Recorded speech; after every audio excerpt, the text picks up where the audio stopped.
C'est par un jour glacial de février que nous sommes partis, moi et ma fille Estelle, pour aller voir de nos propres yeux ce qu'était l'Afrique.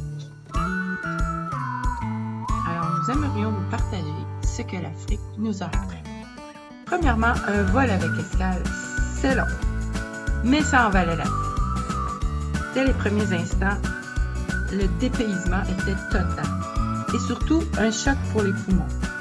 Les motos sont en majorité et aucune signalisation dans les rues pour soutenir la circulation. Il faut donc dépendre de la courtoisie béninoise et ça fonctionne. L'accueil a été chaleureux tout au long, même dans les plus petits coins de pays. Et notre immersion à la culture béninoise a été plus que réussie. Nous avons été initiés à la joie de vivre et à la chaleur humaine. Et nous avons, nous aussi, pu partager nos propres expériences. Partout, les Béninois nous ont reçus avec le sourire. Nous étions invités cordialement à visiter leur demeure, à partager leur vie simple, une vie basée sur le travail et la famille. L'espoir et les rêves sont au rendez-vous, même dans la simplicité. Par exemple, ce jeune Béninois qui rêvait d'être écrivain et illustrateur s'est permis de s'exprimer sur les murs de sa demeure. Au Bénin, pour nous, le temps s'est arrêté. Le temps de vivre, c'est gratuit, et le soleil, lui, pour tout le monde.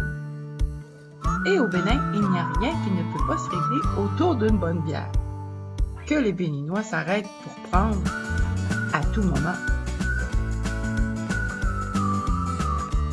La chaleur nous accable. Et de jour en jour, on comprend pourquoi les Béninois ont développé un talent particulier pour dormir n'importe où, n'importe quand. Aux grandes dames de nous, pauvres Québécoises, qui avaient encore quelques espoirs de ponctualité, mais sur laquelle il n'a fallu malheureusement pas compter. Par contre, les ananas ont été plus que fidèles. Les plus délicieux jamais goûtés. C'est une richesse nationale. D'ailleurs, le Bénin est un pays fertile, contrairement à ce qu'on pourrait croire. Et la plage y est tellement chaude et docile. Elle est pratiquement déserte car peu de Béninois savent nager. Et en fait, ils ont peur de leur mer. Pour nous, et les cochonnets, c'était par contre le paradis.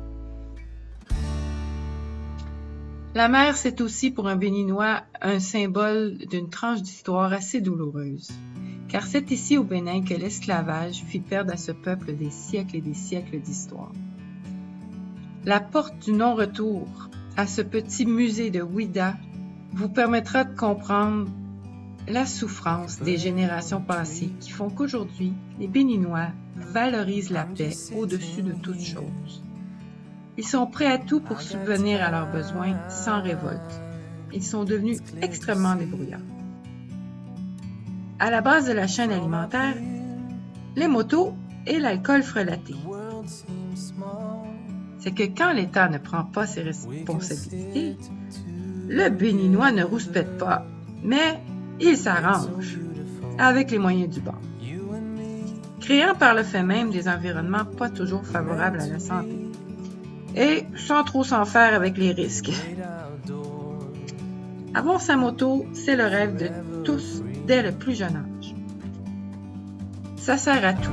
Le transport scolaire, le déménagement. Et pour plusieurs, c'est une source de revenus. Car prendre une moto ne coûte que quelques dollars. Et c'est beaucoup plus confortable et rapide que de se tasser comme des sardines. Autre chose de très bon marché au Bénin, l'Internet. À un prix dérisoire. Mais armez-vous de patience. Ça vous donnera vraiment des maux de tête. Difficile d'accomplir quoi que ce soit avec un ordinateur dans de telles conditions. Au Bénin, ce qui fonctionne, c'est le téléphone. Et prendre ses deux jambes et aller discuter avec les personnes. J'ai accompli en un mois au Bénin plus que je n'ai jamais accompli en 3 ans au Québec. Car j'y allais effectivement pour travailler. Parce que la malnutrition est omniprésente, mais mal reconnue. Les Béninois ne savent pas trop ce qui la cause non plus. On voit des cas de rachitisme partout. Mais c'est un peu considéré comme un handicap, sans plus. La maigreur est surtout dans les villages, car dans les grandes villes, c'est plutôt le contraire. C'est l'épidémie d'obésité qui est un problème. C'est pourquoi on parle de double fardeau nutritionnel, avec des cas de diabète de plus en plus jeunes. La malnutrition par carence et par excès se côtoient, même dans un même ménage. Au Bénin, nourrir, c'est surtout l'affaire des femmes. Mais manger, c'est surtout l'affaire des hommes, qui ont en toute chose la priorité. La malnutrition n'est donc pas due à un manque de ressources, mais à un manque de connaissances et à la mauvaise utilisation des ressources également. La diversité alimentaire au Bénin, ça existe, mais les ressources sont mal distribuées.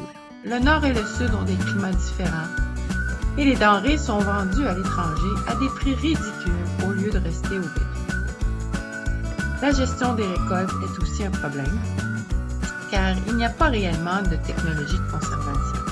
Donc, les agronomes et les nutritionnistes ont du pain sur la planche et malheureusement, ils n'y arriveront pas tout seuls.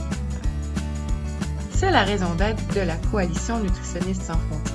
Transférer nos compétences pour que le Bénin vole enfin de ses propres ailes. Et j'ai eu la piqûre pour ce petit pays pacifique, jovial et ouvert, qui mérite bien sa réputation de gentil. Leur hymne national reflète bien leur désir de s'en sortir et ils accueillent à bras ouverts toutes nos initiatives. Le Bénin ne veut plus être dépendant de plus de 1000 ONG. Il veut qu'on lui montre comment faire, qu'on apporte des modèles pour les aider à devenir autosuffisants.